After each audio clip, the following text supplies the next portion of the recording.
24th of September 2024 at 6:33 p.m. and welcome all those in attendance. I wish to inform you that the meeting is being live streamed and recorded. The video will appear on the Council's website and YouTube channel.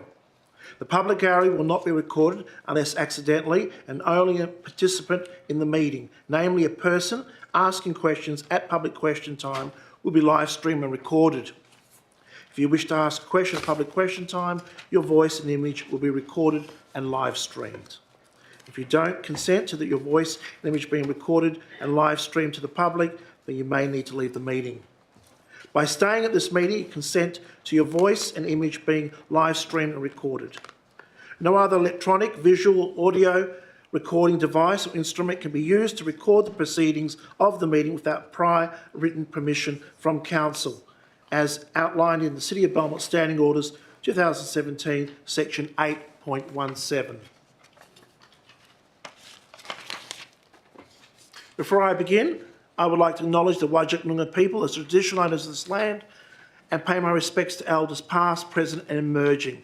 I further acknowledge their cultural heritage, beliefs, connection and relationship with this land which continues today. Councillor Kujitsky, would you please read aloud the affirmation of civic duty and responsibility on behalf of councillors and officers present? Thank you, Mayor Rossi. I make this affirmation in good faith and declare that I will duly, faithfully, honestly and with integrity fulfil the duties of my office for all the people in the City of Belmont according to the best of my judgment and ability. I will observe the City's Code of Conduct and Standing Orders to ensure efficient, effective and orderly decision-making within this forum. Thank you so much, Councillor Kujitsky.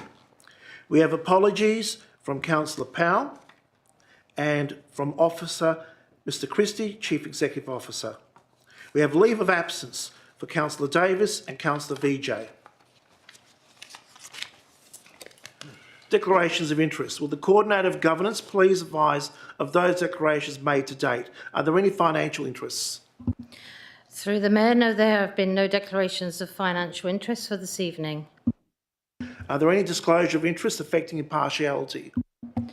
Thank you, Mr Mayor. Yes, through the Mayor, we have some disclosures this evening. Firstly, Councillor Sessions, item 12.1 for the Community Service Awards, as she knows several of the nominees. Mayor Rossi, yourself, also item 12.1, Community Service Awards, as some of the nominated are known to you. And lastly, Councillor Sessions, item 12.2, Peet Park Project Business Case, is as Councillor Sessions is on the committee of the Belmont Junior Football Club and her children play for the club. Thank you, Mr Mayor. Thank you so much. Announcements. There's no announcements this evening. The disclaimer.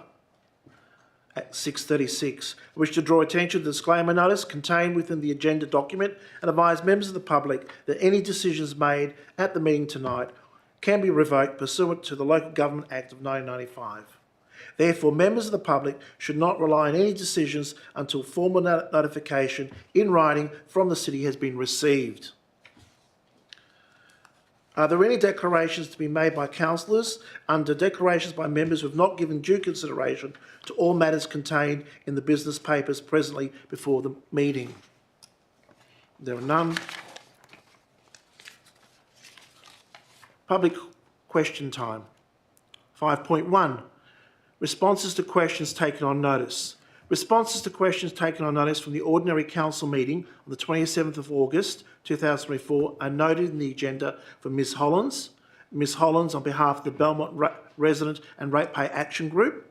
Mr Cardoso on behalf of the Belmont East Ward Connect and Mr Roslin. Questions now from members of the public. It is 6:37. And I open public question time and draw attention to the public gallery to the rules of public question time as written in the question time form. In accordance with section 6.3 and 6.4 of the Standing Orders, Local Law 2017, members of the public are reminded they must extend due courtesy and respect to both councillors and employees. Please do not use inappropriate, objectionable or untruthful expressions or expressions that reflect adversely on the character or actions of councillors or employees. If any expression is deemed inappropriate, you'll be directed to withdraw the expression and apologise. If you do not comply, I'll have to end your question. Lastly, can I remind and caution everyone present at this meeting to refrain from making defamatory statements, especially as the proceedings are now live streamed. Under section 6.2 of the City Standing Orders, Local Law 2017, the members of the public can ask up to 2 questions and have a maximum of 2 minutes per question for the questions to be asked and answered. As presiding member tonight, I will allow up to 4 questions per person. Please note that sub-questions, being questions within questions, will be counted towards the total number of questions permitted. Limiting the number of questions and time per question is to allow fair and equal opportunity for everyone to ask their questions as required under the Local Government Administration Regulations of 1996. Presently, I have 19 members of the public who have given prior notice to ask questions, these being Liz Hollins for Bragg, Liz Hollins for herself. Robert, please apologise. I was trying to read some of your writing, so I do apologise for some of the names incorrect.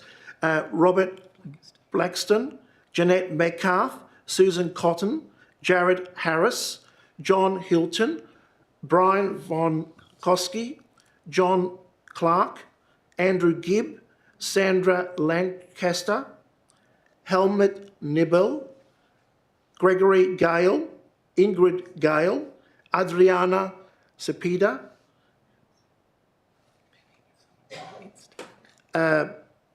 P. Instein, Robert Angel, I believe, and Martin Cardoso, and Martin Cardoso on behalf of the Bellman Eastwood Connect.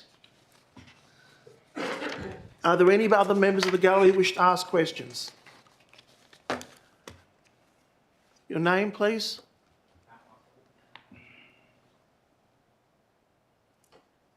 And anybody else? Glenn Godfrey?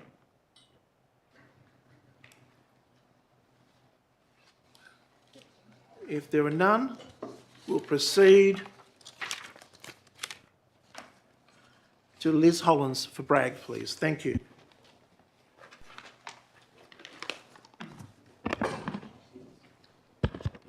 Good evening, Mayor, councillors, and nice to see a good public gallery. Firstly, I do not consent to being on camera, and any perceived consent is done under duress. At the last council meeting, I asked what part of 5.23 of the Local Government Act related to an attachment being confidential, as this was in relation to the Golden Gateway. I was told about a text box that had an attachment in it. Today I had to phone the city and 20 minutes later to try and find this box, and it now appears that it was a confidential consultant's report. Under 5.23E, which reads, a matter that if it's disclosed would reveal a trade secret, 2, information that has a commercial value to a person, or 3, information about the business, professional, commercial or financial affairs of a person where the trade secret or information is held by or is about a person other than the local government. So my question, which of the 3 sections... Liz, can you just move your mic a little bit closer? Just that you're looking down. Thank you so much. I don't want to be too loud. Which of the 3 sections I read out applied in this case on the Golden Gateway, and did it have anything to do with the potential financial gains of developers given a deputation at the ABF thanked the city for the new height limits of 15 to potentially 20 stories, which originally, when this was passed a few years ago at council, the heights were 6 and 9 stories after extensive consultation with residents who are probably here tonight. Mr. Acting CEO. Thank you, Mr Mayor. I'm happy to take that question on notice, Mr Mayor. Thank you. Last month, I also asked questions about some of the books in the library, which some parent thinks are inappropriate for young children. I asked for a breakdown as to how often these books are taken out on loan. The minutes have no context whatsoever, which makes me wonder why, as no one would know what I asked. They state, am I able to get a breakdown of how many times they are booked out? Question. It does not say what is booked out or any information. So my question was not answered in my opinion. The response was the city will not provide a breakdown as under section 5.95 of the Local Government Act, WA. It is the CEO's opinion that retrieving this information would divert a substantial and unreasonable portion of the city's resources away from its other functions. So my question, the city's library is electronic and is unlikely it would take up that many resources. For instance, staff can search by book or by person to see what book someone has taken out. How do I get this information? Do I make a complaint to the department? Do I get it under FOI? Because the Act does require you answer questions, and I would think that the onus of proof would be on the city to establish if it would take too much resources if this was to be used to prevent someone getting information, as I'm only asking for numbers, not personal information. Mr Acting CEO. Thank you, Mr Mayor. That question was asked and answered. I gave the answer. Thank you. Question, please. That didn't answer my question. How do I get this information is the question tonight. I'm sorry, it's not a debate. Is that your next question? Yes, how do I get this information tonight? Mr Acting CEO. Thank you. That question will be taken on notice. Thank you. Next question. How many properties in the Belmont area are rates exempt? And could I have a breakdown on numbers as to whether they are residential or commercial? And how much does this cost, these rates, deduction or not paying them, cost the ratepayer who would be subsidising those that are exempt? This is your fourth question on Yes. this. Yep, and Mr Acting CEO. Thank you. I'm happy to take that question on notice, Mr Mayor. Thank you. Personal questions? Thank you so much. According to questions previously asked and minuted, the City of Belmont between 2011 and 2021 has delivered 4,245 dwellings, which was 925 above the state government requirements. How many current dwellings do we have in Belmont, and how many have been delivered to date since 2021, given 6,100 more have to be delivered by 2031? Director of Development Communities. I'll take that question on notice, Mr Mayor. Thank you. Next one. Question, thank you. A couple of years ago, agendas and minutes were much easier for both residents and councillors to access. They used to have a box with the attachments and a paperclip, so you could click the relevant paperclip and it would open up the attachment. This made finding things so much better and easier, as you did not have to scroll through hundreds of pages of an agenda when you wanted to see a specific document, although for me personally it means I read more. So my question, for what reason have things been changed, and will council consider going back to their previous way of doing it so it's easier for residents and councillors? Mr Acting CEO.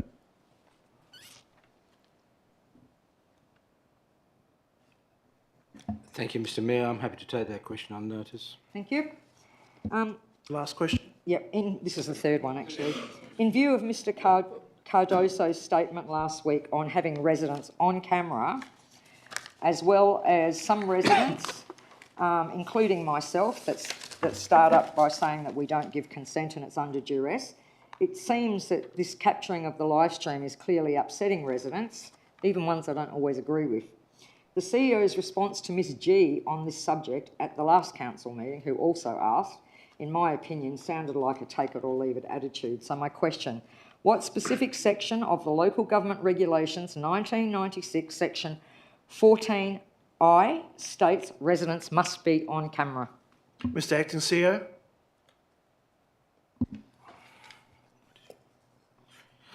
Thank you, Mr Mayor.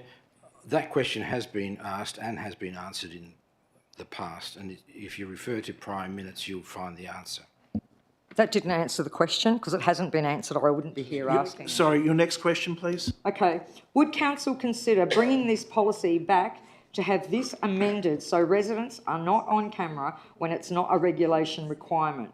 You're elected to represent the residents, you pass the current policy, and the CEO is employed by the council and his role is administration, whereas you are the one decision makers on policy. Thank you. Thank you very much. That's up to councillors. Thank you. We move to Robert Blackston. Blackston? Did it wrong?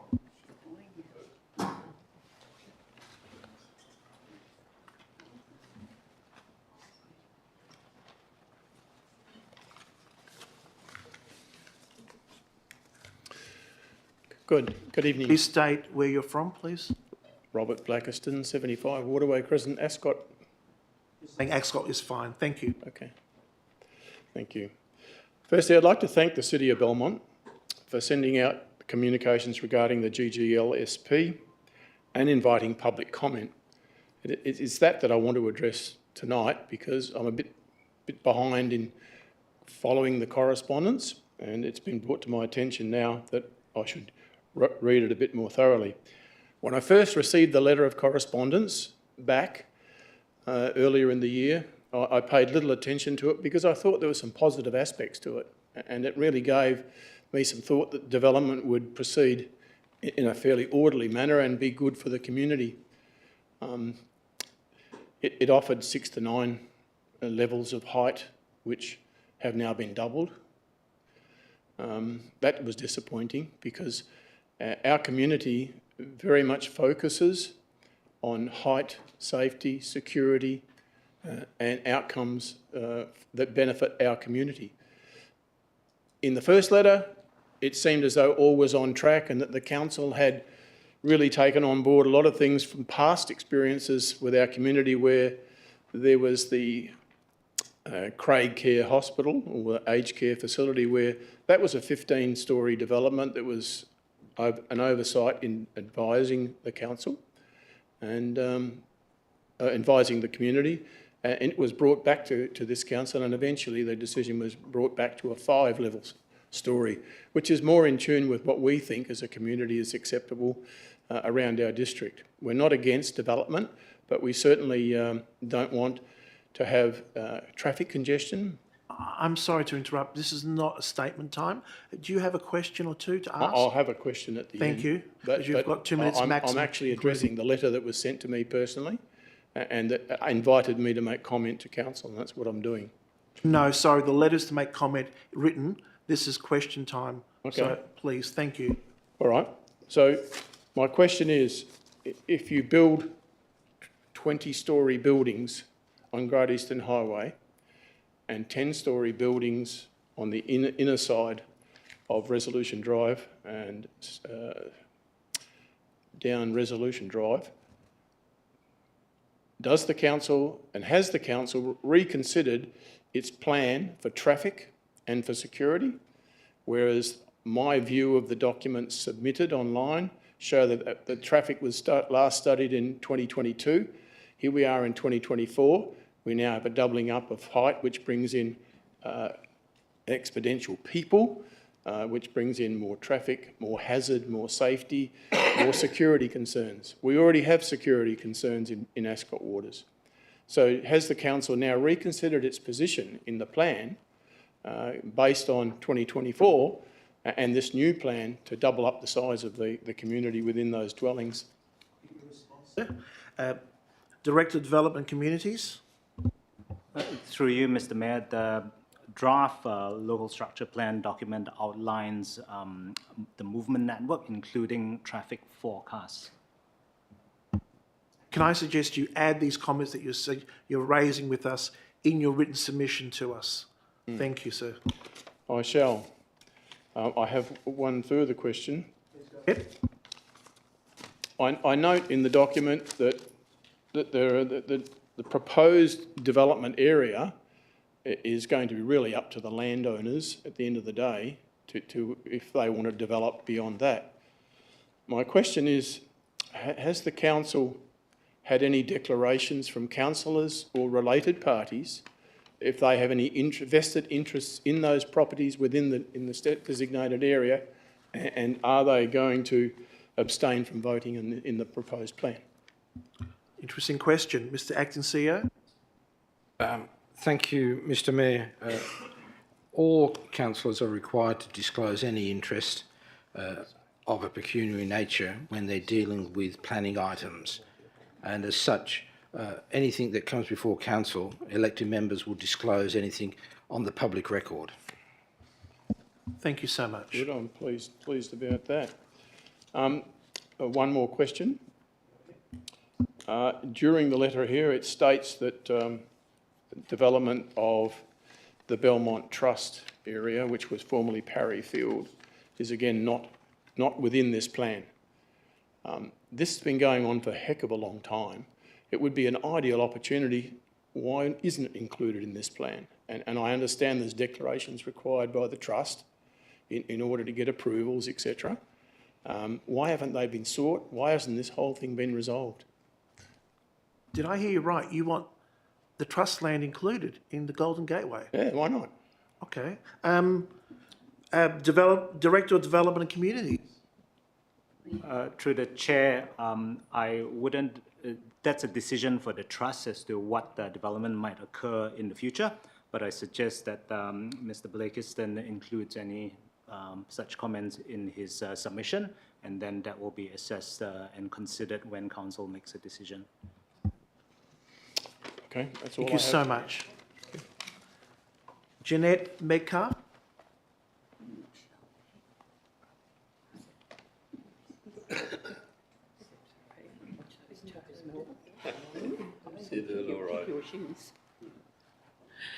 Jeanette Metcalf to the Riverwalk, Ascot Waters. Mr Mayor and councillors, thank you for taking these questions from the community tonight. Mine does focus on clarifying an aspect of the Golden Gateway, which we have been invited to comment upon. May I ask to what degree of thought will go into approving mid to high-rise structures, given that it looks like some of those may go ahead? And these structures, will they be architecturally of the highest quality and reflect the proud history of this very unique area? Given that many of us will not occupy these structures, but all of us, including every visitor who arrives to this State Bay aeroplane, can we look forward to something more than the cubist blocks of the post-war flats that we have with cavorting horses out the front? In fact, one of them has lost its two back legs, I note. I just believe that I would like that clarified about the proposed beauty of the architecture, because I think the document doesn't suggest that it will have any very high qualities that would attract tourism to that area. Thank you. Thank you. I'll get a response from you. Director of Development and Community. Through the chair, the city has a design review panel. Where we're at with the local structure plan is simply the structure plan. So it's a strategic planning document where development applications are received in the future. Then it's envisaged that it will go through the design review process with the panel of expert architects and urban designers. And it would go through the rigor of that critique before it comes to either council or DAP for a decision. Thank you. Thank you. Susan Cotton.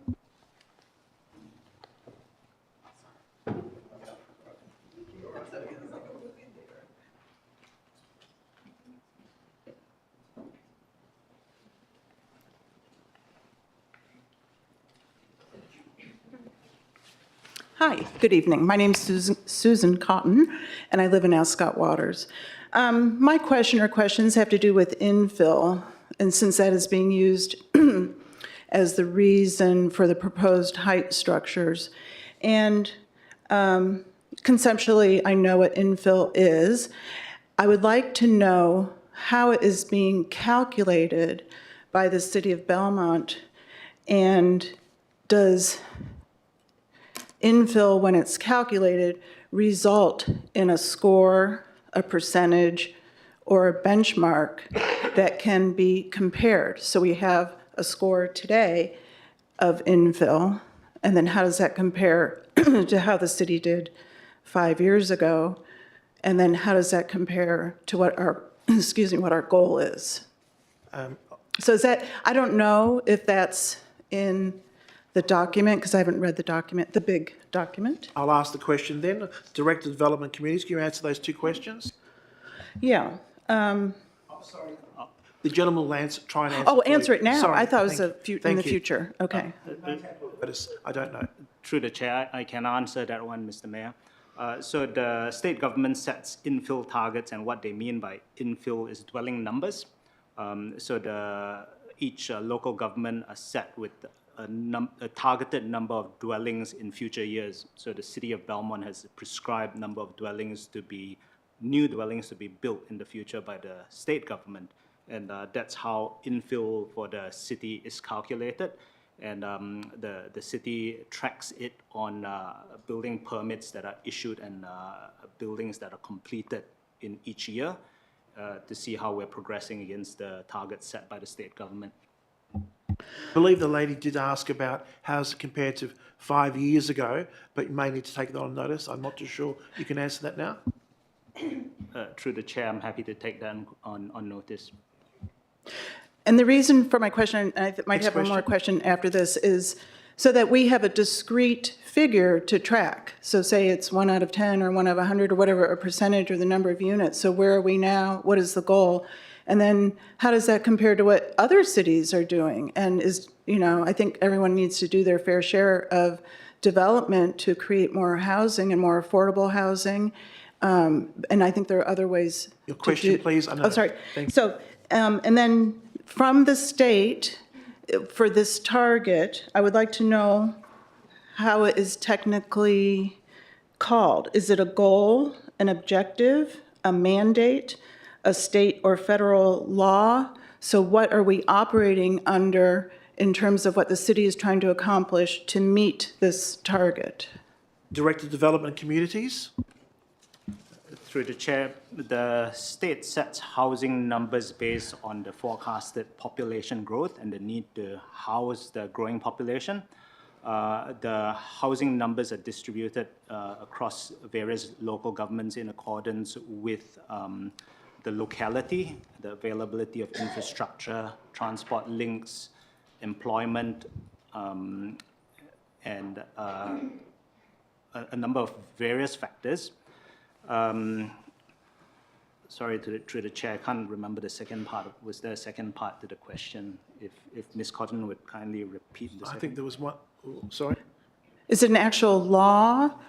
How has this been communicated to the city that we must comply with this? What format? Was it legislated by the state government? Is it part of a federal law or legislation? Director of Development and Communities, can you answer that aspect, please?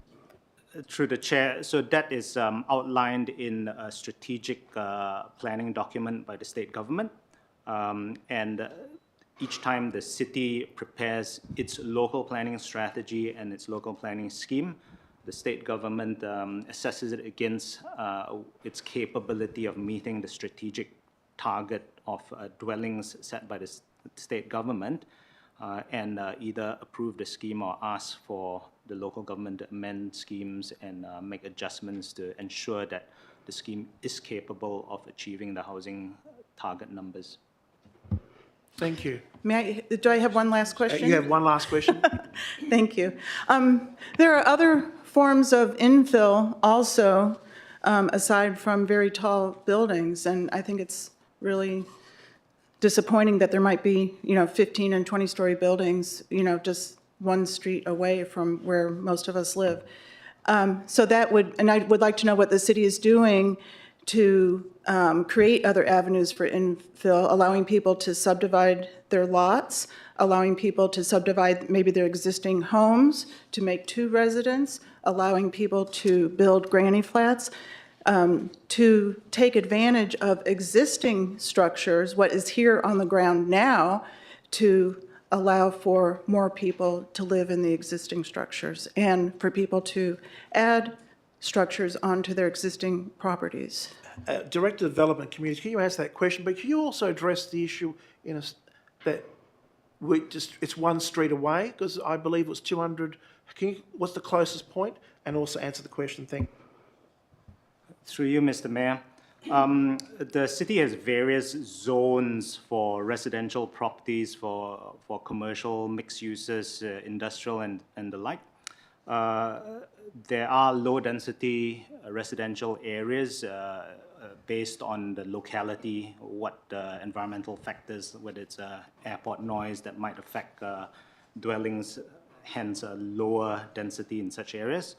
There are other areas where there's higher densities, such as transport corridors like Great Eastern Highway.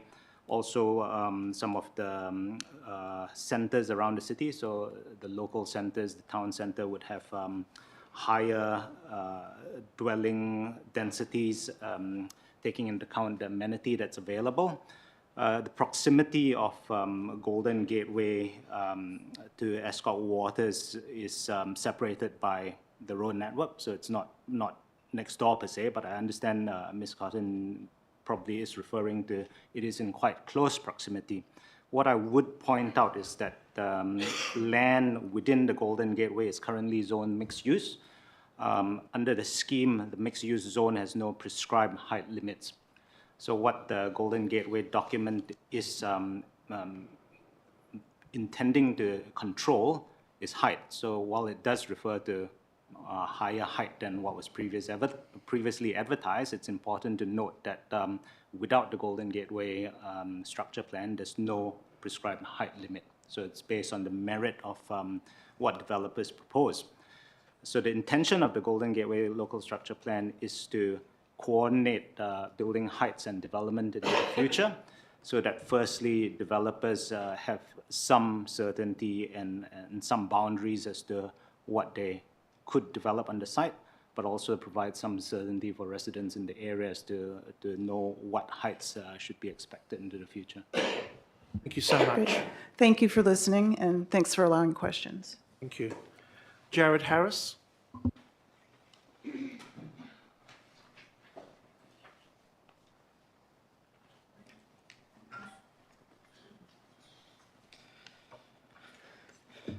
Good evening, Mr. Mayor, councillors, city officers and public gallery. I'm Jared Harris of Cloverdale. Our Belmont on the Move strategy says that our top priority in managing the city's parking is to produce a holistic citywide parking strategy. We have an informed council on this. 3 sitting councillors attended Wolga's Planning for Car Parking conference in 2020. 8 years of Belmont on the Move should be enough to produce that strategy and bring it to council, but that never happened. Why have we neglected a holistic strategy and chosen instead a piecemeal approach to parking in the city? Director of Infrastructure Service. Through you, Mayor Rossi, I'm happy to take that on notice. Question? A second question, please. Sure. I'd like to ask about the city's approach to transitioning to electric vehicles. The benefits of EVs are well known, and they also allow compliance with our environmental strategy, which calls for minimising fleet emissions.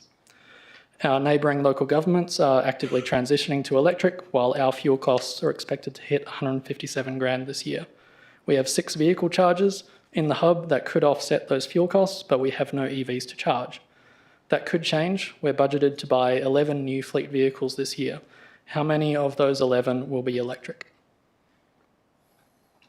Mr. Acting CEO.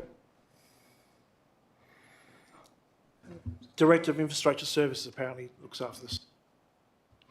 Through you, Mayor Rossi, there is no particular plan right now just purely to buy electric.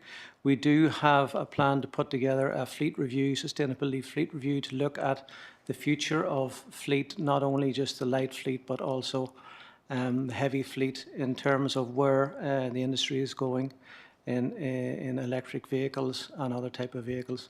But at the moment, there is no specific plan to purchase electric vehicles.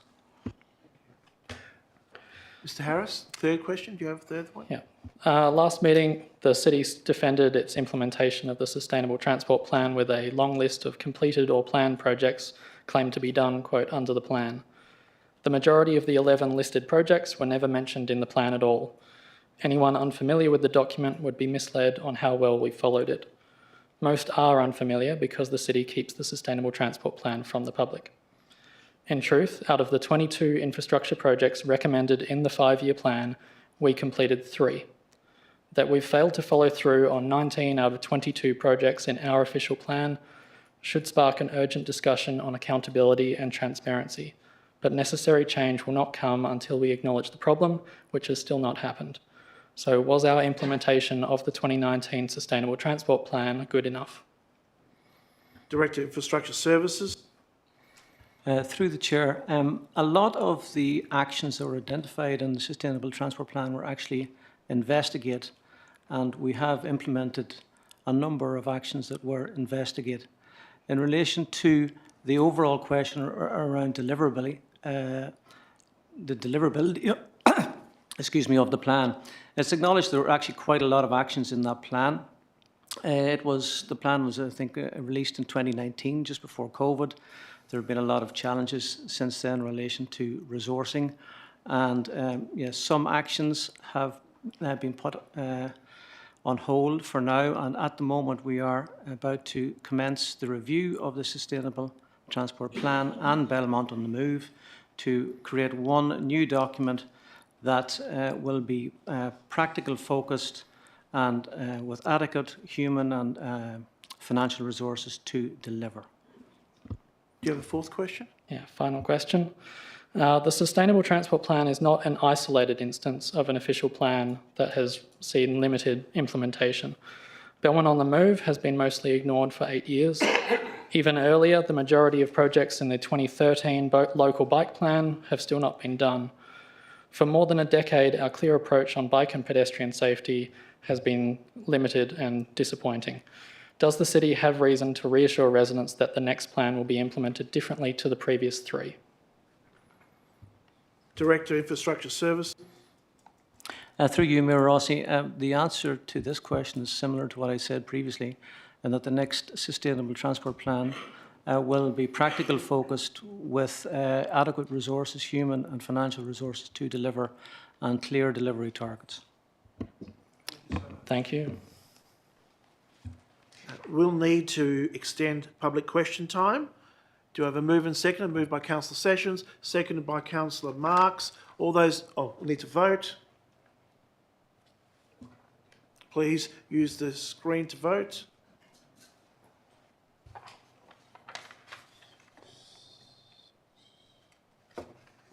Carried unanimously. We now move to John Hilton. Yes, thank you. My question, I think, has already been partially answered, and it's regarding the Golden Gateway again. Can you please advise if any councillors or family members have a vested interest in the land under consideration? Thank you. Mr. Acting CEO. Thank you, Mr. Mayor.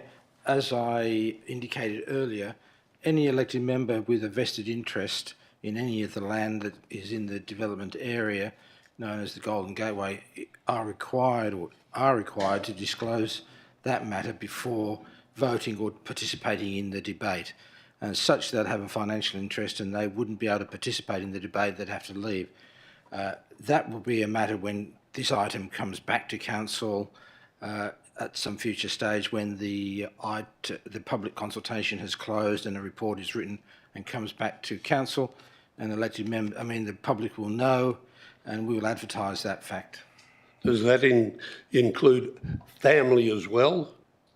I'm not talking about the council in particular, I'm talking about family. Mr. Acting CEO. Look, I think if elected members have family members, direct family members, let's say a spouse or a child, then they need to disclose that as well. Thank you. Brian Bonkowski. Thank you, Mr. Mayor and councillors.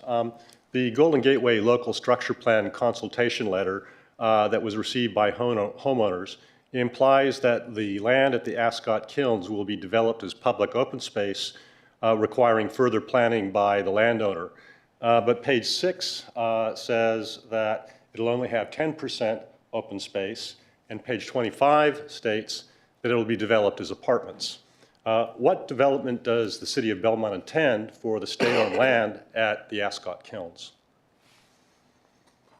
Not too sure it's us that will be doing it, but the Director of Development.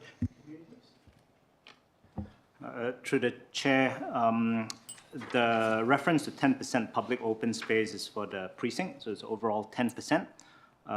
So there might be a portion of that 10% within the Golden Gateway precinct that might be within the Ascot Kilns land holdings. The Ascot Kilns land holdings is owned by the state government. So the Department of Planning, Lands and Heritage submitted a local development plan, so a smaller scale of a local structure plan some years ago. They did envisage development there, and they did indicate that there will be some open space provided on that land parcel.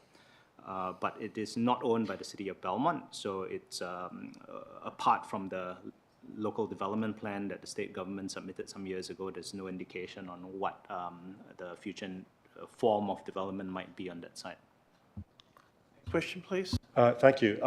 Why does the current draft of the Golden Gateway Local Structure Plan allow developers to exceed the maximum building height if their designs incorporate public open space and sustainable design features, which should be required by all developers in the city of Belmont given current global climate issues, and to be consistent with the intent of the Belmont corporate business plan, which strives to have Belmont be a green place that looks after people, planet, and place. Director of Development and Communities. Through the chair, there is a need to balance the provision of housing as well as a green space and tree canopy and the like. The rationale for additional height in the precinct was is explained in the officer report to council at last month's ordinary council meeting. So what is in there specifies that the council did resolve to reduce the building height in 2020, running parallel to the Golden Gateway Draft Local Structure Plan was the Great Eastern Highway Corridor Strategy. And council considered that in September last year and wanted or asked for officers to also investigate the building scales to ensure that it aligns with market conditions and future trends, including the feasibility of development on that sites, on those sites along Great Eastern Highway. And that's where the proposal or the change in the draft Golden Gateway local structure plan heights comes from, to do with the development feasibility on sites within the Golden Gateway. Thank you. Thank you. John Clark.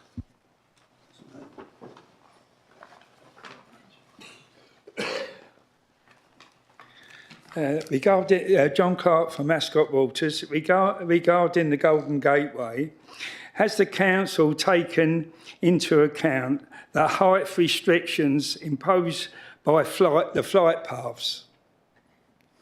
Director of Development and Communities. Through the chair, yes, that's been taken into consideration. Sorry, I couldn't hear what you said. Please there. repeat it, Wilmot. Through the chair, yes, the heights for in relation to aircraft and the per the airport operating limits have been taken into consideration. Okay, thank you. Thank you. Andrew Gibb.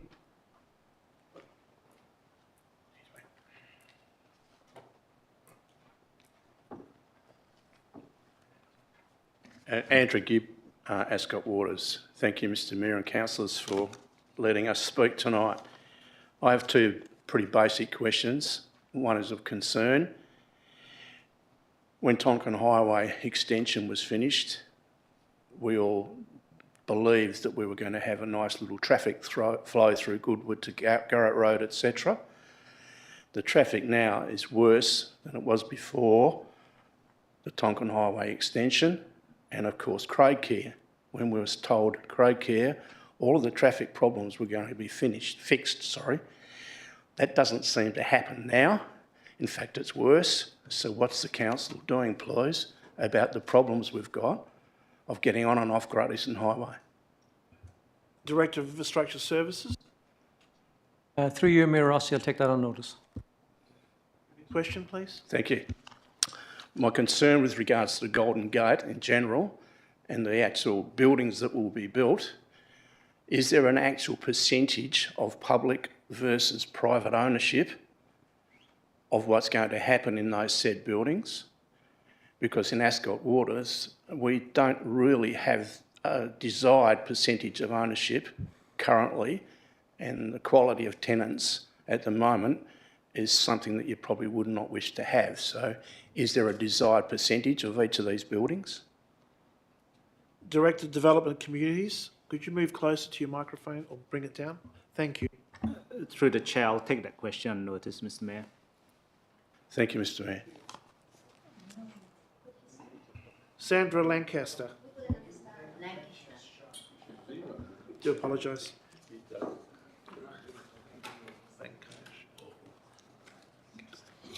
Sandra Lancashire, Ascot Waters. Good evening. I'm just wondering, has any consideration been taken to ensure the safe pedestrian access to these new buildings where the proposed cafe or offices or shops, because it's already terrible to cross over any of those roads near the big roundabout, Stoneham Street and all that. It's very dangerous. I believe we've engaged with Main Roads, but I'm sure the Director of Infrastructure Services can say more. The Director of Development Communities wishes to speak on it. Through the chair, the draft local structure plan for Golden Gateway under the movement and network component of the document talks about pedestrian and cycling network as well. So that will address the connectivity for pedestrians and crossings and the like. Thank you. Thank you very much. Helmut Nibble.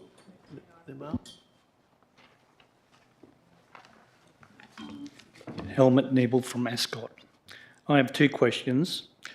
The first being, given the extent of the Golden Gate development, what percentage is allocated towards affordable social housing?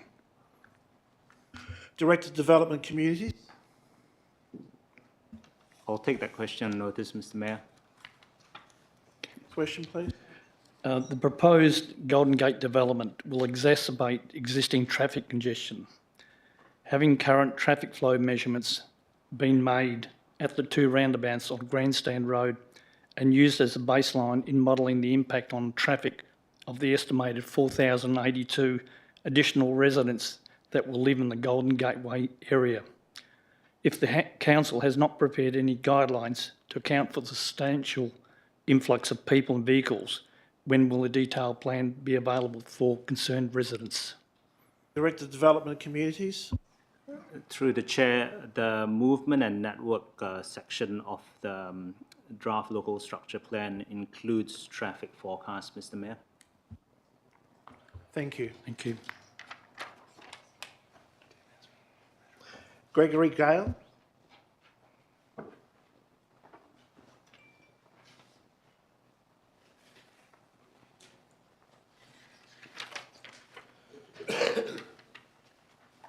Gregory Yale, Ascot Waters. Thank you, Mayor and councillors. Golden Gateway plan, of course. I wish to make clear that I'm not opposed to sensible growth and construction and heights and all that along there. And however, I do vehemently oppose the fact that we're now proposing 20 stories high.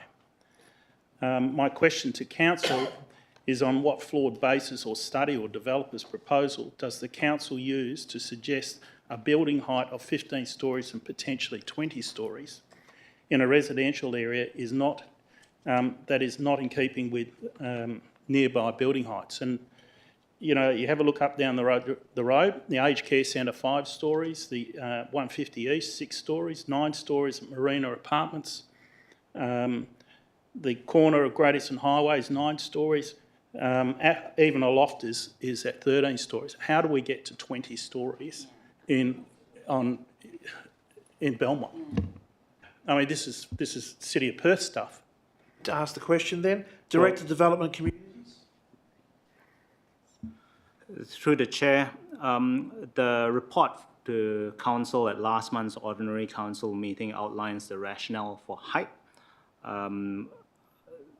I note that a few of the examples Mr. Gill talked about within escort waters. Just to clarify that the Golden Gateway is a separate, distinct precinct next to escort waters, so it's not prescribing any such heights within escort waters itself. I'm sorry, but we're not here asking about Ascot waters. Ask another question, then you can't debate him. So have you got another question to follow up? No, I don't.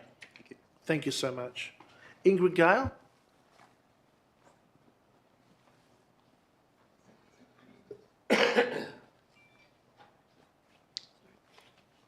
Ingrid Gale, Ascot Waters. My questions have probably already been asked, but I would like to know what the apartments will have. Will they have build to rent, build to buy, or state housing in those apartments? Director of Development Communities? Through the chair, the question is perhaps slightly different from the previous questions. The specifics of a proposal as to whether it's built to rent or whether it's going to be owner occupied and such is not something that is determined at the local structure plan stage.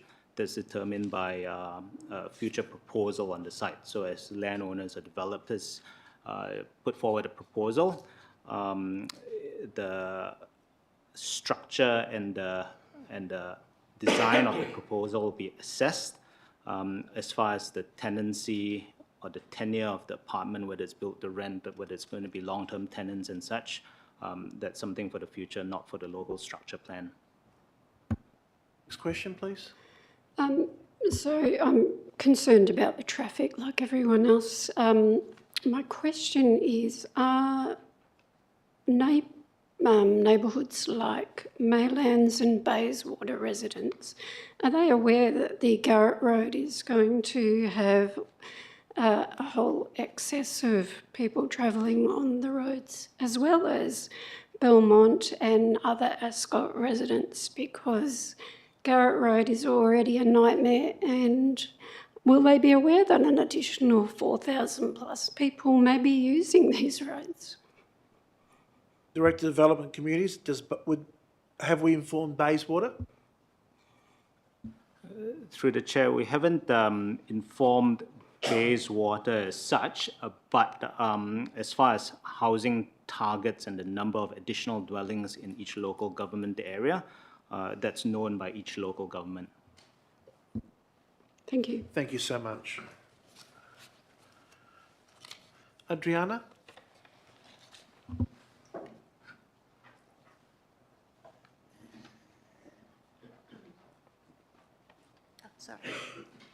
Good evening, Adriana Cepeda, Ascot Waters. First of all, I would like to say that the minutes that you had got from the previous meeting are incorrect, because I asked 3 questions and my name is not here and the responses are not here either. I asked 2 questions about the Belmont Trust land, and I also asked a question about the block of land that is on Grandstand and Waterway Crescent. Mr. Acting CEO, are you able to address that or take it on notice? Look, I'm happy to take that on notice. Minutes are accurate, so we'll have a look at it for you. Okay, thank you. Please go ahead. All right, my questions are about the Golden Gateway. And the first question Sorry, is... could you just move a little bit closer to the microphone? Oh, sorry. We can't hear you. Thank you. All right. My question is about the Golden Gateway and planning structure or structure plan. So the City of Belmont Activity Center Planning Strategy, Part 1, shows a predicted population change between 2021 and 2041 for Ascot of 1,890 people. So the draft Golden Way Local Structure Plan is referring to estimated of 2,268 dwellings and estimated population increase of 4,082. The question here is that why are you targeting 4,082 new people in that area when your targets for ASCOT 2021 to 2041 is 1,890, no 4,082. Director of Development Communities. I'll take that question on notice, Mr. Mayor. Thank you. Next question. All right, thank you. So the other question is about why are there building height discrepancies between the new draft for the Golden Gateway local structure plan about the 10 and 15-story building and the City of Belmont Activity Center planning strategy for the Golden Gateway, which refers to 6 and 9-story buildings? Director of Development Communities. I'll take that question on notice, Mr. Mayor. Next question, please. Yes, the next question is about parking. So it's a bit confusing about what you have in the document for parking, because there are a lot of if this happen. So first of all, you are allocating and say 1 bay per dwelling. And at least 50% of the minimum required parking for non-residential uses shall be made available for general use of either residential or non-residential uses. There will be bays that are not allocated. There are bays that there will be community parking. And then they are referring about some modeling. They will look at the location, the peak hours, when are they going to be used. How can you do a modeling when you wouldn't know how many people will be living there, how many cars people will have, and then on top of that, you will have people that goes to the shops and to the restaurants. If I cannot get a parking bay, I wouldn't go to that area. So, and then the statement says specifically that they had to have a car strategy. So, they need to prepare a car strategy and for this unallocated community parking provisions. So how this parking is going to work, because the majority of the people don't have one car. They have more than one car. And if they have young families, they will have more than one car. I know that you are trying to promote that people cycle, walk, and then and take the bus. But this, I can't see that this is going to work because it's not working for other buildings around Belmont where you can see the street basically full of cars. I'll get your response. Director of Development Communities, would you also be able to talk about how the state government has set these standards? Because that would be clear, that would help. Through the chair, the parking standards for residential properties is set by the state government. So there are minimum car parking requirements for apartment development, depending on how many bedrooms the apartments are. I understand what Ms. Cepeda is saying in regards to trying to rationalize and reduce the number of car parking spaces provided and the shared use of commercial car parking spaces to perhaps provide opportunity for residents to use such spaces in the evening. Generally speaking, commercial parking spaces are used during business hours and are largely vacant in the evening, and the opposite for residential, where people might travel to work in the daytime and only use the car parking spaces in the evening. So that's the rationale for the reciprocal shared use of car parking bays, to reduce the number of car parking bays to be constructed in the precinct. So moving to a more sustainable form of managing car parking. In relation to Mrs. Cepeda's comments about the need to provide more car parking, I believe that also she's also correct in making the comment that it's trying to shift the mindset where residents consider their car needs and consider whether they should have more than one car per household, or perhaps even do without a private motor vehicle. That's the case in many urban precincts around cities in Australia as well as internationally.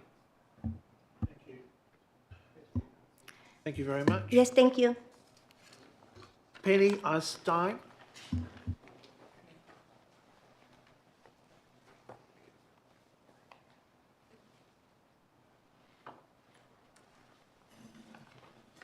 Good evening, Mayor and councillors. Thanks for letting us come tonight and put questions to you. I live in Ascot Waters as well. My name's Penny Stein. So I just wanted to point out to you, I've got the original 2019 Golden Gateway local structure plan that was sent to us to comment on. I've also got my comments from 2019, so I've been following this for quite some time. So I just wanted to ask you, the draft structure plan as it's was back in 2019, the building heights, as we've talked about tonight, were agreed at 9 stories on Great Eastern Highway and 6 stories in the adjacent streets. I just want to sort of try and get an idea from council, because it's obviously 2019, we're now 2024. What are the drivers behind the proposed height changes in the new plan? Director of Development and Communities, can you answer that tonight? Through the chair, yes, I can. The Ordinary Council Meeting Officer report from last month talks about the feasibility being impacted by inflated construction costs and builder capacity constraints in recent years. The viability of apartment projects depends heavily on increased property values. And as construction costs continue to rise, market values are not increasing at the same rate. So the proposal is therefore to include a higher heights or a greater number of dwellings to assist with the feasibility of these apartment projects. One thing that I wanted to also point out, which I've just lost my train of thought, is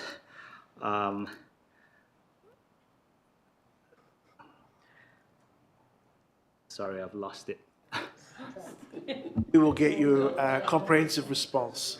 That would be great, because I'm sort of feeling like it's all cost-driven, and that's the concern, I think, that you can see tonight from everyone here, is we do understand the need for development, but where development is generally cost-driven, you don't always get the best outcomes. So we'd be really interested in hearing what those drivers are. So my question, please. Yep, thank you. So my second question is the Great Eastern Highway Urban Corridor from May 2024 shows the Golden Gateway within Precinct 2, and it indicates the development will be a consistent height scale and up to 15 stories. Why can the draft permit an increase of 5 stories if the building meets excellent standards? And I think you've touched on it tonight, but we just really want to go back to this issue about those excellent standards. Should they not be built into every development in the City of Belmont currently? Director of Development Communities. Through the chair, the city embarked on a journey of towards design excellence back in 2020 when we established the design review panel. Prior to that, we didn't get expert design input or architectural input from any form of panel critique. We did rely on the Office of the Government Architect for a few projects in the earlier years in the Springs. And Landcorp, who are running the Springs at that time, or running the sales and land assembly of the Springs, did have a design review process incorporated in their transaction of the land to developers. So we have followed suit to ensure high quality design outcomes with our design review panel. It's a panel of expert architects, landscape architects, urban designers, transport planners, and building experts. So that's the starting point.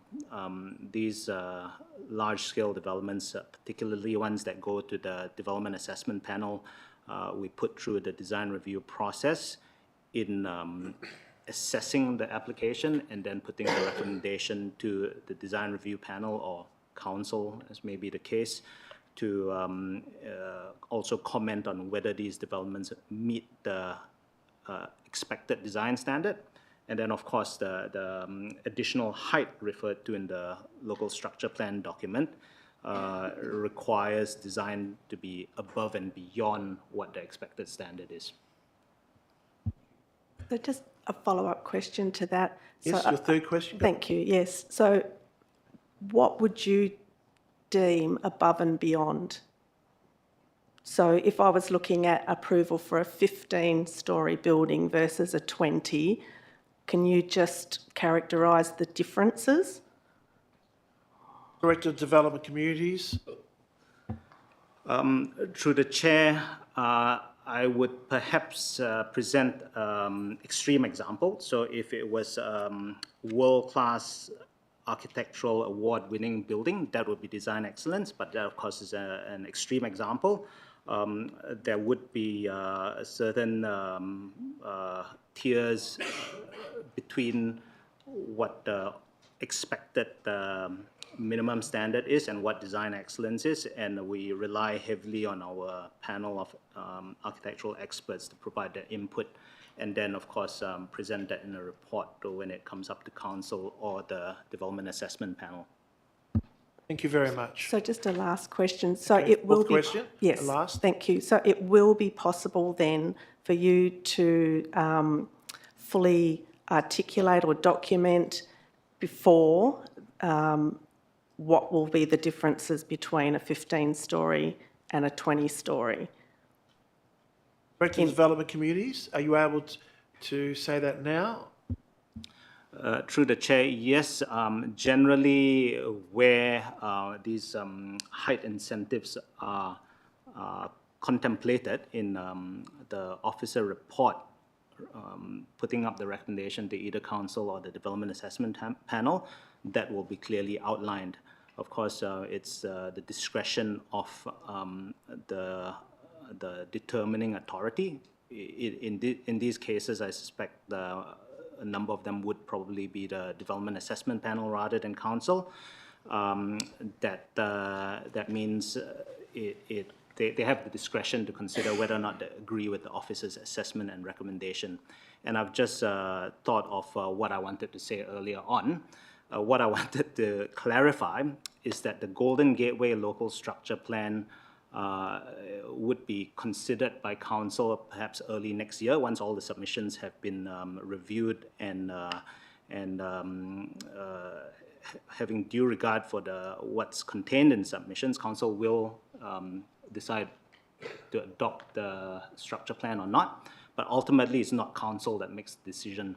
The determining authority for a local structure plan is WAPC, so it goes up to the state government. So council doesn't have the final say as such. It endorses the technical recommendations based on submissions and the expert input of traffic consultants and such, but ultimately it goes to WAPC to determine. Thank you very much. Thank you. We'll need to extend public question time again. Could I have a move and a second? Moved by Councillor Sessions, seconded by Councillor Sakula. Need to do a vote. Please look at your screens and vote, please.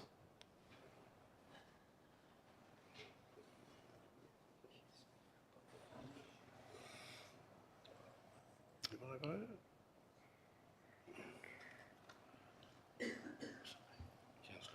Oh. Councillor Ryan, could you please vote?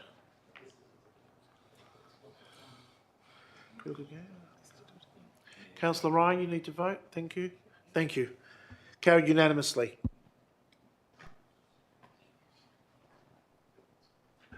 Acting CEO, before we progress, wishes to make a statement. Thank you, Mr Mayor. Mr Peter was kind enough to ask a question about 4 questions she asked at a council meeting.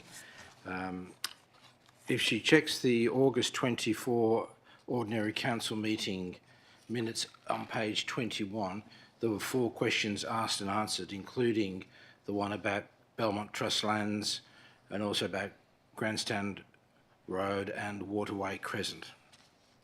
Thank you for clarifying that. We now progress to Robert, I believe it's Angel.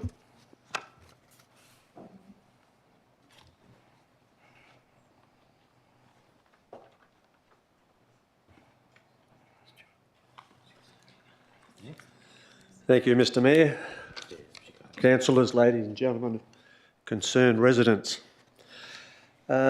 Many of the questions I had have been asked and taken on notice, but I have a couple that I'd like to bring up.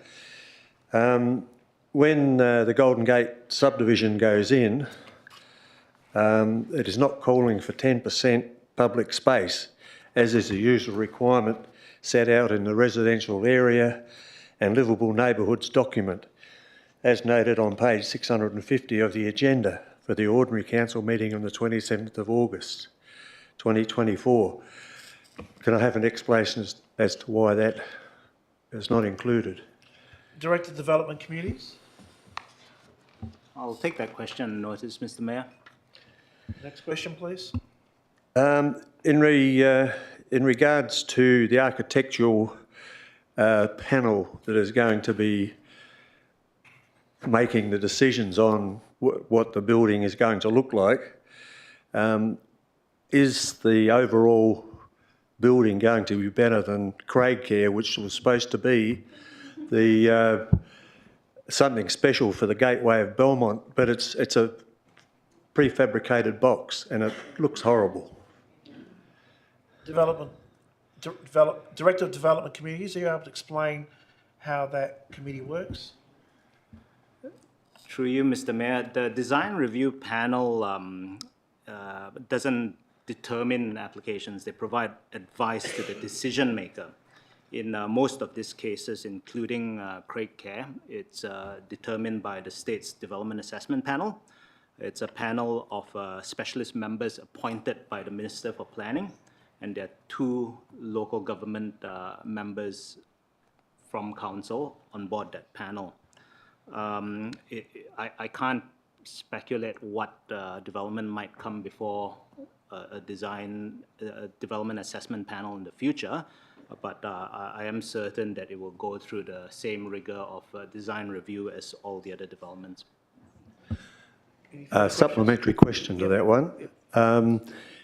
If this occurs, would it be possible for knowledgeable residents to be included on that panel so that they can have some input? I believe not, but let's see. Director of Development Communities. Through the chair, the short answer is no. The design review panel is expert qualified members. Nonetheless, there usually is an opportunity for members of the community to make submissions on planning aspects of a development. Thank you. Thank you. My last question. With the additional high-rise and development in the area, has there been discussions with the state government in regards to schools and addressing education in the area? Because my knowledge is that both the high school and the primary school are close by, are fairly well full. Well, I can tell you I was at Belmont Primary on Friday. It is not full, but I'll hand that over to Director of Development Communities. Okay. I'll take that question on notice, Mr Mayor. Find out for you. Thank you, sir. Thank you very much. Martin Cardoso, your personal question, please.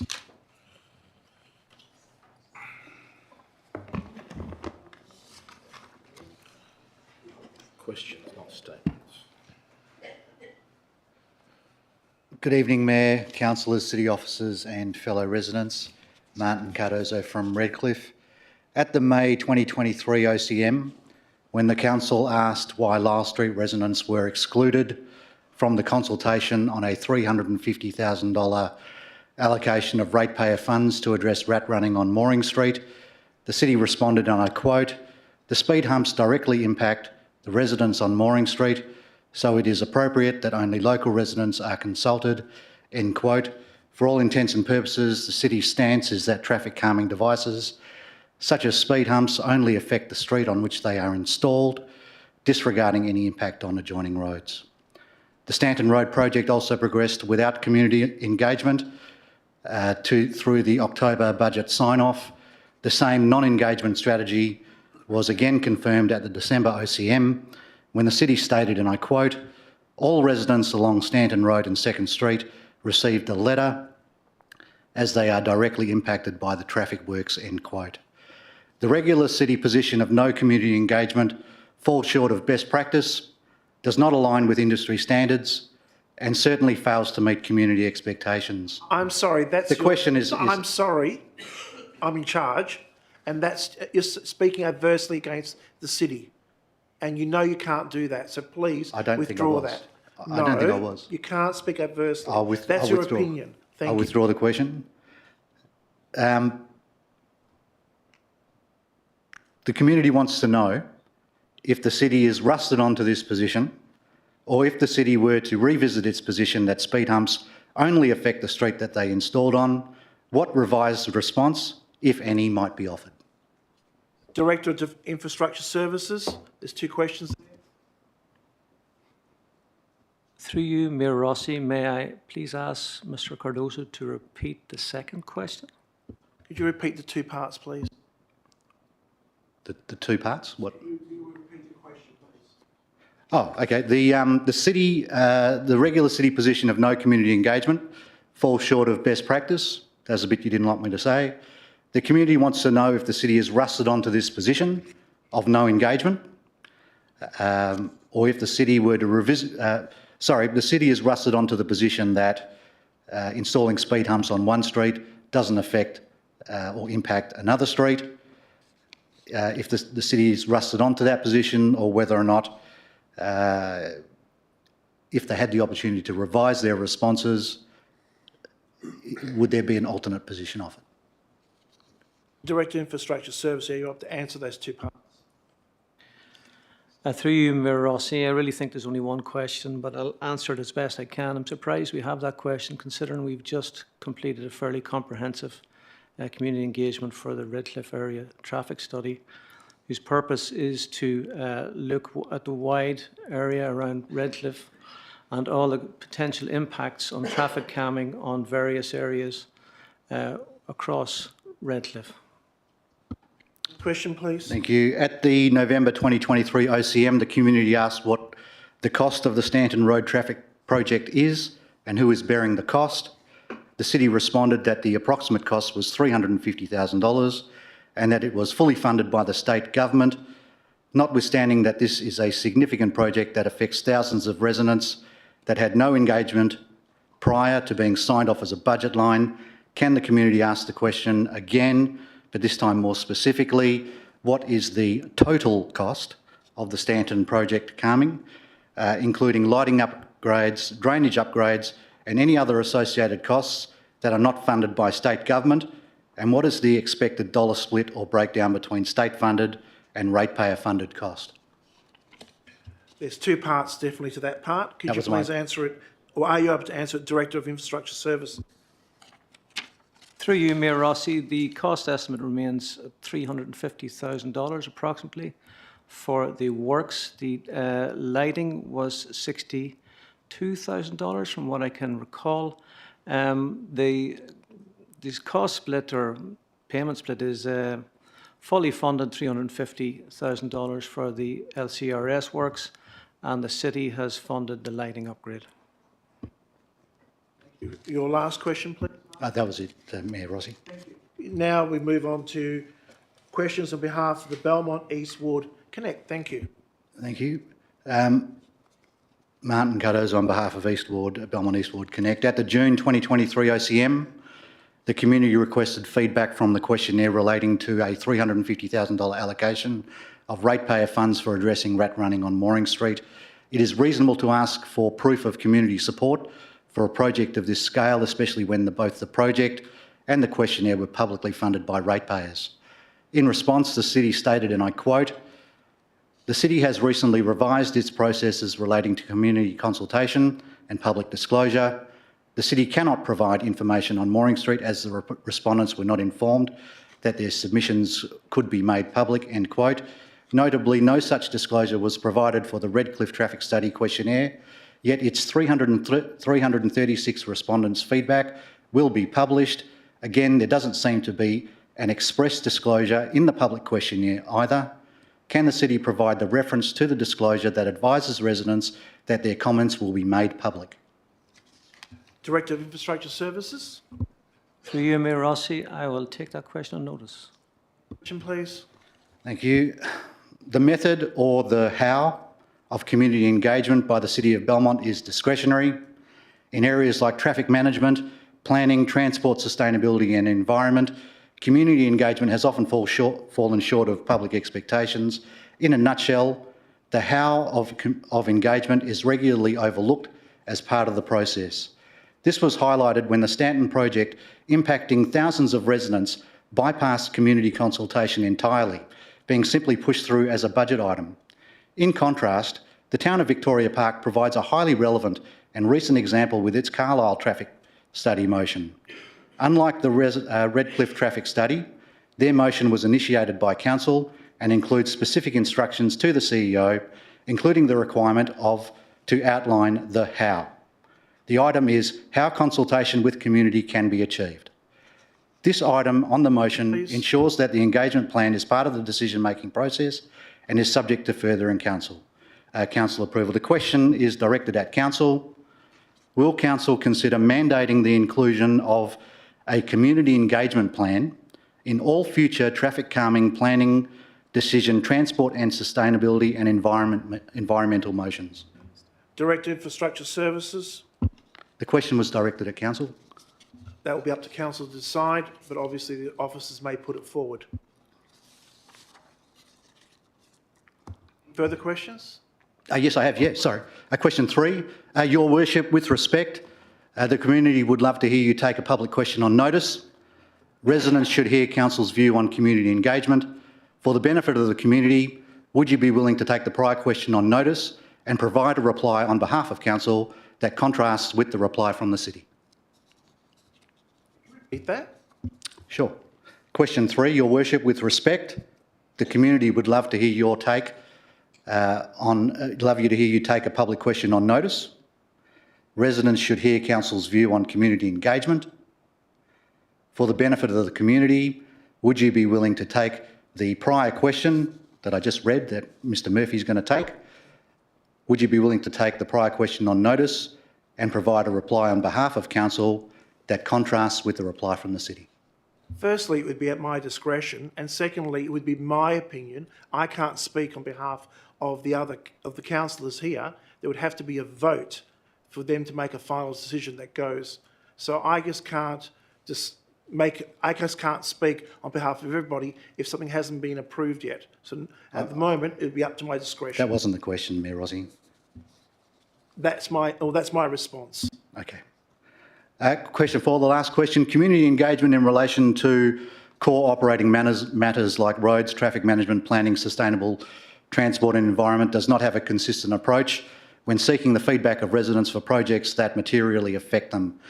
At best practice, as best practice, our neighbouring LGAs trigger an engagement plan at the planning stage of any project, and there is a clear merger between the definition of community and stakeholder.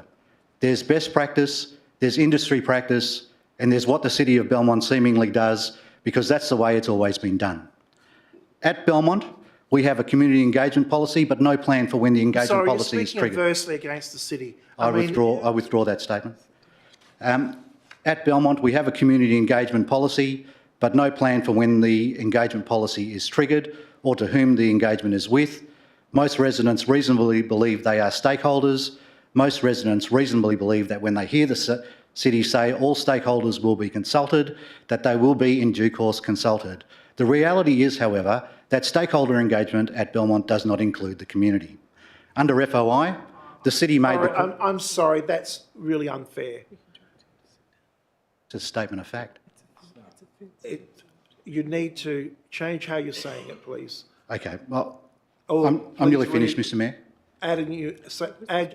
Please state your question. I will, yep. Under FOI, the city made the call to engage with Stanton and second residents after the project funding was locked in. Again, no LGA operates on this zero community engagement basis for traffic management. In relation to traffic management and future LCIRS projects, can the city clarify at what point in the process community engagement should occur? Direct Infrastructure Service. Through you, Mayor Rossi, firstly I would say there is no one-size-fits-all in relation to community engagement or stakeholder engagement. It's very much dependent on the type of project that is involved and its impact and stakeholders who will likely be impacted by the project. So it is internally we look at each individual project and liaise with our comms team, and we make a decision then as to what type of engagement process we will proceed with. Thank you. Thank you very much. We move to Matt Russell.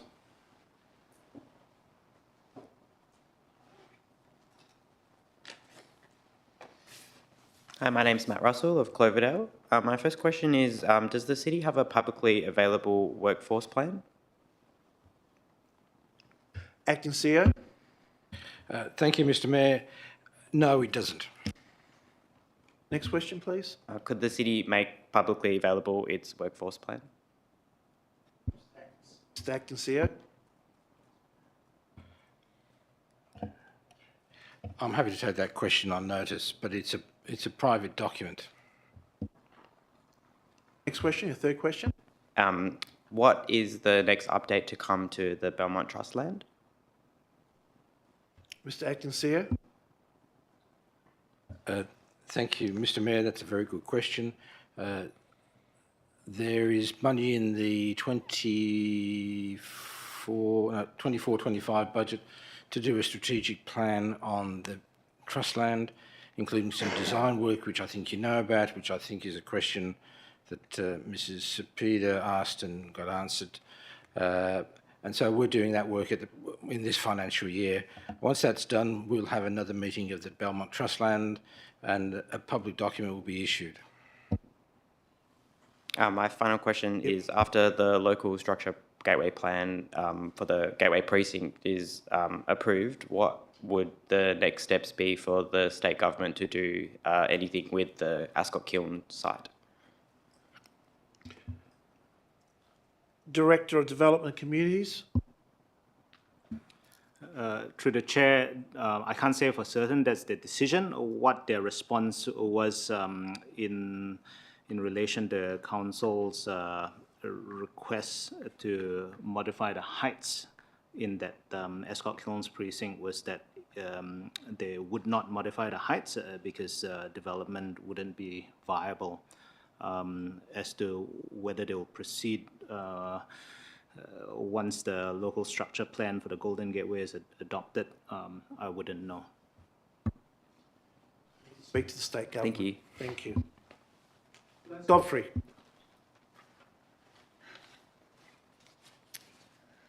Mayor Rossi and councillors and staff. 3 quick questions. Suburb, please, sorry. Oh, I live in Redcliffe. Thank you. Why is there so many aeroplanes coming over Belmont?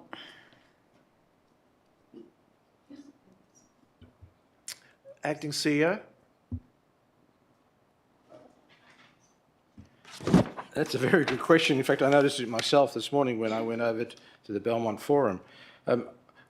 Last time I was told it was because of the Qantas plane did some damage to the long runway and they were forced to use the cross runway or the shorter runway, which means when they're taking off they come over the Belmont, which basically over the hub, if I recall rightly. I don't know anything more than that. I'm happy to follow up with Perth Airport to see if that's still the case. Yes, that's correct. I believe that. And add to it that being on PAMG with Councillor Marks, they're doing the pavement sides, they're upgrading the runways, the sides of the runways, and that will occur to, I believe, to mid-November. So there is works happening for safety. Well, I would like to know then, has Perth Airport advertised this and given Belmont residents an apology? Mr Acting CEO, I believe I have seen it on the website, on their website, but I don't know, it's been advertised. I believe they have advertised it in accordance with the relevant federal act. And as to the apology, I suspect not.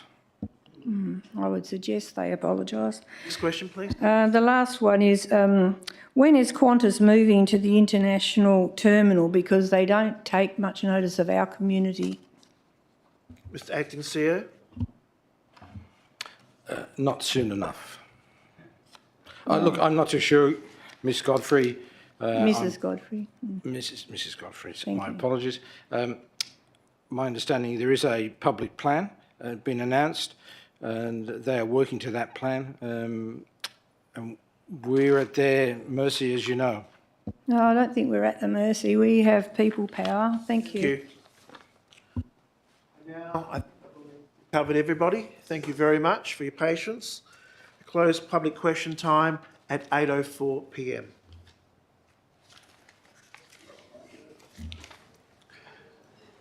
We move now to 6.1. Oh, I'll just give everyone a time if they want it. You can stay if you wish.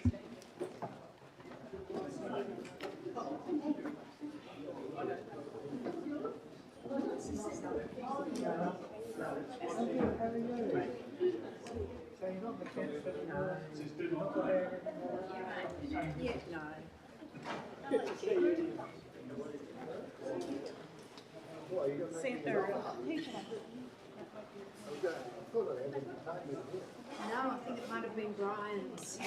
Anyway, Susie. Do you want me to carry your bag for you? No, I'm right, thanks, Okay. John. Okay, See you later. Yeah, we'll get going. Okay, we move to 6.1, matrix for the agenda briefing forum held the 17th of September. Are there any questions on the matrix? I'm going to move in a second to receive and note the matrix. Moved by Councillor Sessions, seconded by Councillor Kujitsky. Voting is now open. Please use the buttons on your microphone.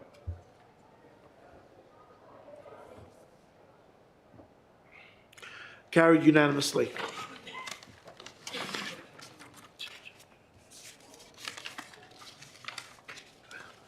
(6.2) Ordinary Council meeting held the 27th of August.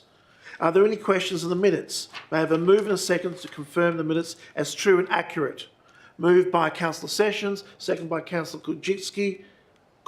Councillor Sakula, my apologies. Voting is now open.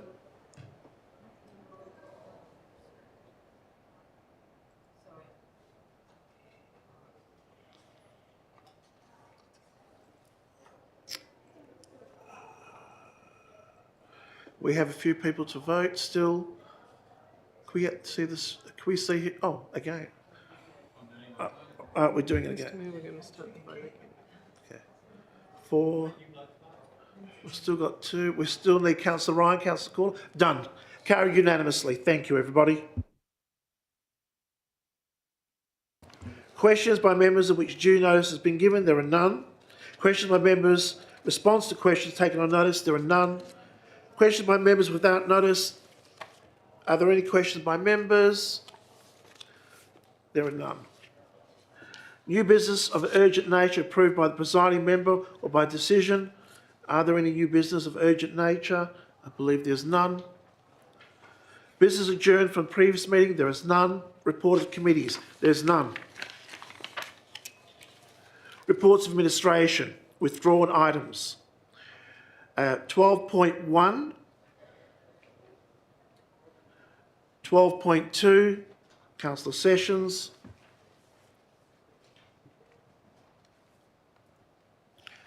Accounts for payments for August. Monthly financial report for August. May I have a mover and a second to adopt the balance of reports en bloc with the exception of items 12.2. Moved by Councillor Sessions, seconded by Councillor Sakula. Please use the button on your microphone to vote. And we're still missing one. Councillor Marx. Carried unanimously.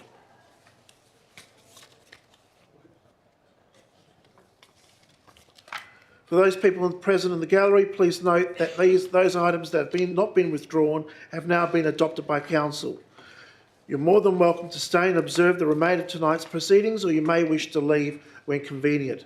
As outlined previously, please do not rely on any Council decision until formal notification has been received in writing. Thank you. We now move to 12.2. Peet Park Project Business Case. Excuse me, can I raise a point of order? Yes, go ahead. Thank you, Your Worship. I submitted two disclosures of interest. I'm not sure when they need to be tabled. At each point, I think now that we've handed it in. So, just because they relate to 12. Yes. 1 and then there was 12.2. Yes. So 12. Thank you. Session seconded by Councillor Kuljitsky. We also have an impartiality from Councillor Sakula. I don't know if you want to read that. Thank you, Mr Mayor. I've received a disclosure of interest from Councillor Sakula in relation to item number 12.2, the Peet Park Community Centre. It's an impartiality interest. Councillor Sakula is a committee member at the Ascot Eagles Junior Cricket Club, and the cricket club have played at Peet Park, and Councillor Sakula's children play cricket for the Ascot Eagles Junior Cricket Club. Thank you. Over to you, Councillor Sessions, as the mover. Thanks, Mr Mayor.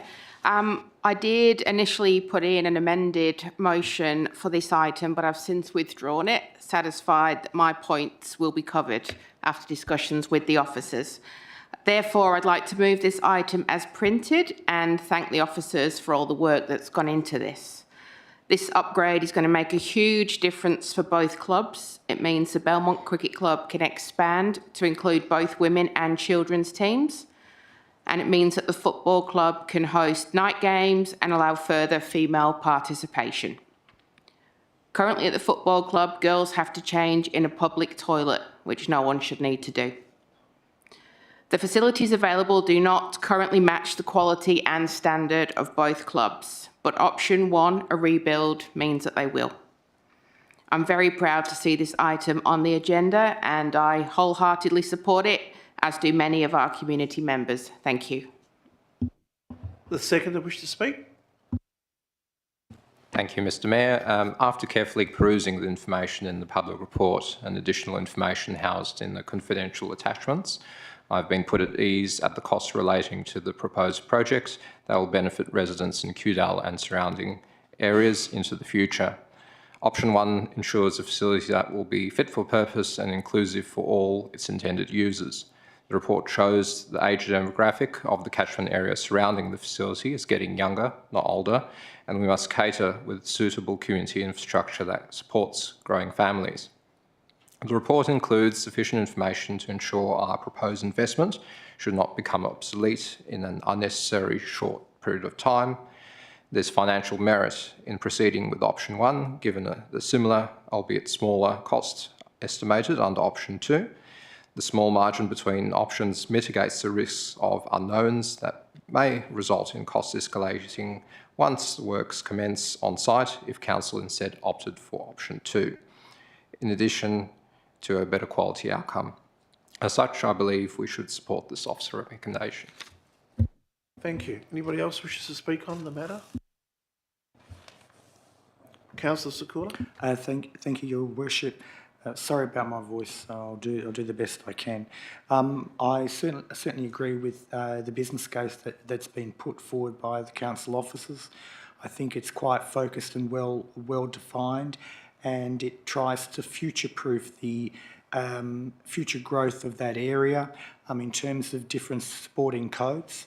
I certainly agree with what Councillor Sessions has said in terms of attracting younger females to be more actively involved in different codes, and the facility will certainly allow that to happen.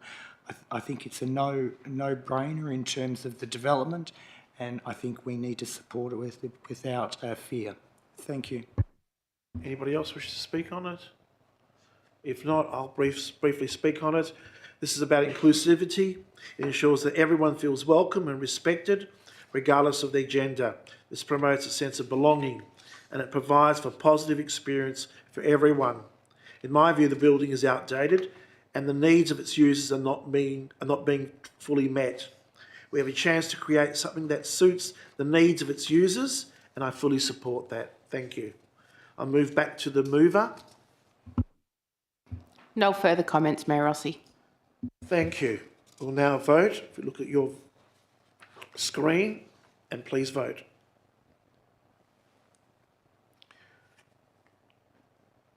Carried unanimously. Thank you, everybody.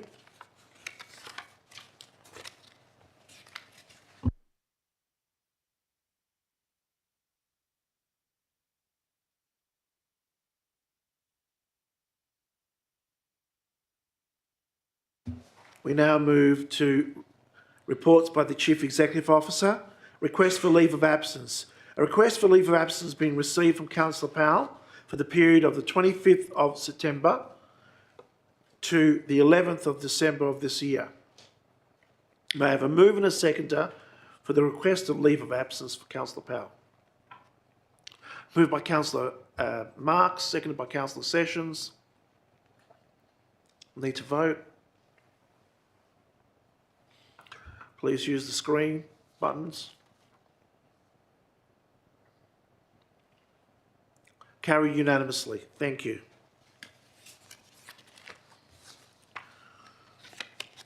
We now move to notice of motion, item 13.21. Notice of motion by Councillor Kujitsky. Implementation of underground power across the City of Belmont. Moved by Councillor, seconded by Councillor Sessions. Over to you, Councillor Kujitsky. Thank you, Mr. Mayor. I did put forward an alternative councillor motion. Could that please? Have that on the screen, please. Thank you so much.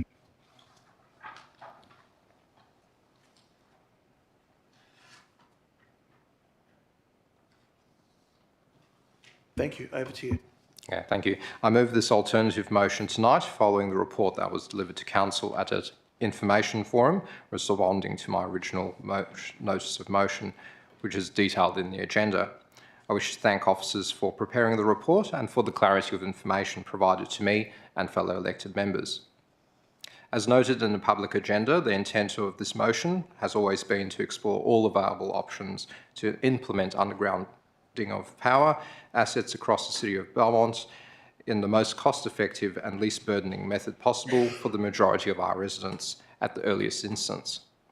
This motion does not commit Council to any specific project, including the TUP project in Cloverdale, which is potentially only 4 years away. A separate report to Council will be required to endorse the delivery of this project. It merely sets a strategic direction so that appropriate plans can be accommodated, including those related to funding. In fact, the Council has previously endorsed this in principle via the Strategic Community Plan. This motion aims to add detail and direction to this commitment. As a report demonstrates, in the best case scenario, the majority of Belmont will fall under the scope of the TUP within the next 7 to 15 years. It would not be prudent to make a request for the RUP option in these areas, given the unfavourable cost differential and given current Western Power lead times with no timing advantage. This leaves 2 small areas of Belmont with an estimated wait time of undergrounding of between 15 and 20 years. This isn't acceptable and will only lead to a greater costs to those owners if this drags on. Accordingly, Council should provision $30,000, a modest amount to set aside in next year's budget, to explore the RUP option in these areas of Belmont. Again, exploring an option does not commit council to proceeding with it. Given the long lead times, council may then consider the long-term financial plan implications of any option, which will likely sit outside the current 10-year plan, meaning any option will have no impact to existing commitments. To facilitate long-term planning, I propose establishment of an underground power reserve as part of next year's financial budget process for the purpose of allocating funding for ongoing and future undergrounding power infrastructure projects. I also propose that elected members receive an annual update from the CEO on the progress of advocacy to the state government for the City of Belmont to advance underground power. We cannot just sit on our hands and do nothing and be left behind compared to other local government districts. State government has a significant role to play in delivering this crucial infrastructure in our community. So far, the community has been left wanting. Notwithstanding, the onus remains with us to pave the way forward in the best interests of the community, especially when there is an endeavour that in the best case scenario, this is 7 to 15 years away. We need to plan now and not leave the burden upon the council that will be here in 4 to 8 election cycles from now. Thank you. Councillor Sessions is the second. Thanks, Mayor Rossi.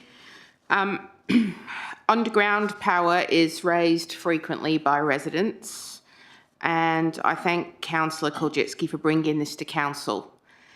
The information forum was very informative, and I hope that over the coming years we can get a lot more information out to residents about how the targeted underground power program and the retrospective undergrounding projects work and the associated costs and wait times.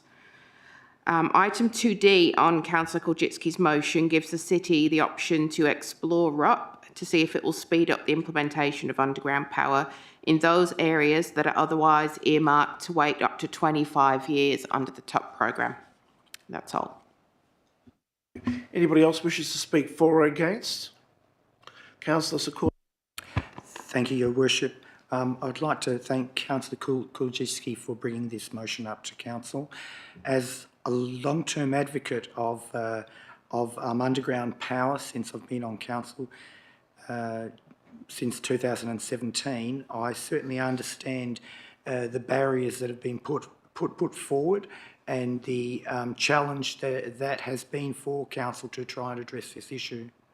I think the strategic direction that is set in this motion is very focused and defined, and setting aside a reserve fund, I think, is a really good start in trying to make this journey come to some sort of a positive outcome. Thank you, Your Worship. Thank you. Anybody else wish to speak for it? Councillor Ryan. Thank you, Mr Mayor. Yeah, I concur with everybody else, and I'd like to congratulate Councillor Kulczycki for bringing this to Council. I've been on the Council for 11 years, and we've been talking about underground power all that time. So, things should be happening as soon as possible. I know it takes a long time, and there's a lot involved in it, where the funding's going to come from, but I think it's mostly a very important part of the City of Belmont to adopt and proceed with trying to get underground power.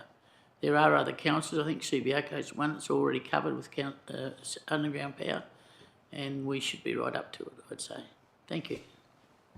Councillor Marks. Yeah, thank you very much, Mr Mayor. I've been on council 25 years, and we've been doing it for 25 years, and on each occasion that we've attempted this, we've run aground because no one wants to pay for it. And I don't, as you know, I agree with Councillor Kulczycki that maybe we need to keep pushing along at it, but when it comes to the crunch, we are not a demographic to have it. And until the government changes its ideas and starts to pay for more of it and to help the poor in the community rather than just the rich, we will not have power, I'm afraid. I think everyone's spoken, so I'll have a chance. I fully support the motion to create a reserve for underground power. Many residents have expressed a strong desire for underground power, and it's clear that we can no longer remain in a holding pattern. This motion represents our commitment to progress by establishing a reserve in the next budget. While there's no quick fix, this initiative will lay the essential groundwork for the future. I understand that there are many significant decisions ahead as we explore all avenues to expand the limited amount of underground power that we have in our city so far. Advocacy with the state government will be crucial, and both the CEO and I will be actively involved in this area. I believe the benefits outweigh the costs, particularly in terms of enhanced streetscapes and shading, which promote a walkable, cyclable and connected community. If you want to increase tree canopy, improve lighting and add more cycle lanes, underground power is essential. Finally, I believe it's vital to keep our residents informed about how we're going to progress this. It's great that we're thinking about doing this and we've started the process, but many people out there do not fully understand the complexities involved or how Western Power operates. So it's important that we take them along on this journey. This is a long-term vision, and while many of us may not be on council when it concludes, our role is to set the groundwork and plan for the future, and this starts now. By affirming that Belmont deserves underground power just as much as Vincent or any other city in WA. It's no longer just saying that we can't. Let's start the process, and I commend Councillor Kujitsky for starting this. Thank you. Back to the mover. Thank you, Mayor Rossi. As clarified in the report, undergrounding of power transmission assets will provide environmental, social and financial benefits to the community as a whole, be it through the opportunity for improved tree canopy, enhanced public safety and crime prevention possibilities with bright LED street lighting, and a positive impact to property values due to the absence of poles and wires. I thank fellow elected members in acknowledging the importance of setting a strategy and the importance of this as a long-term investment in our community to provision other important works into the future. Thank you so much. Voting is now open. Please use the buttons on your microphone screen.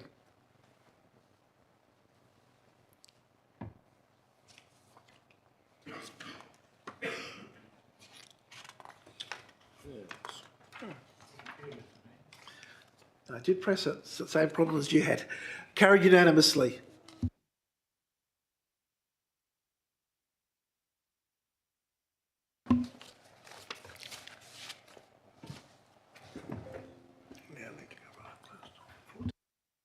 We now move to 14, matters of which the meeting may be closed. I will now close the meeting in accordance with section 5.232C of the Local Government Act 1995. May I have a move and a seconder? Moved by Councillor Sessions, seconded by Councillor Kujitsky. Voting is now open. Please use the screen.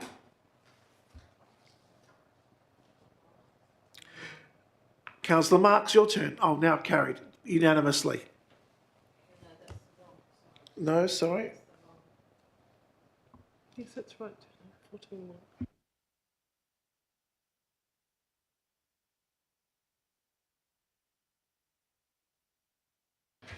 Are we on the... Carried unanimously. Thank you to the people in the gallery. Thank you.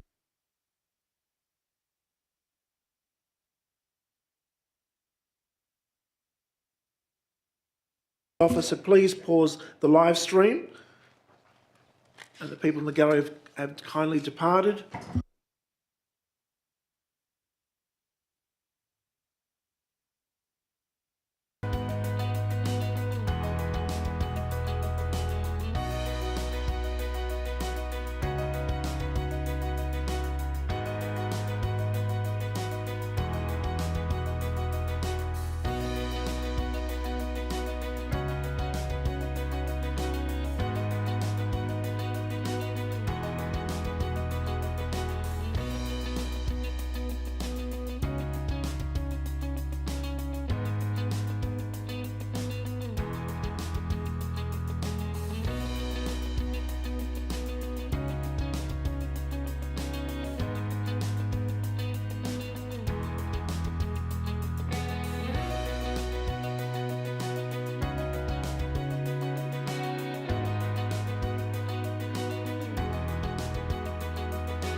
Yes, I just want to get the details done. I now invite the officers back into the meeting. With the IT officer, oh no, we'll wait for the doors to open, I guess. Could the public please invite the public back into the meeting also?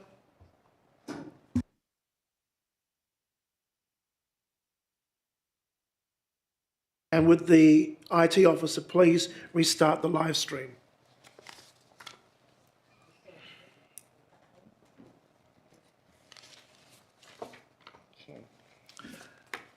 In relation to 14.1, the tender 2024 Faulkner Civic Precinct Ornamental Lakes Renewal Works, the Council accepts the officer recommendation in relation to this item.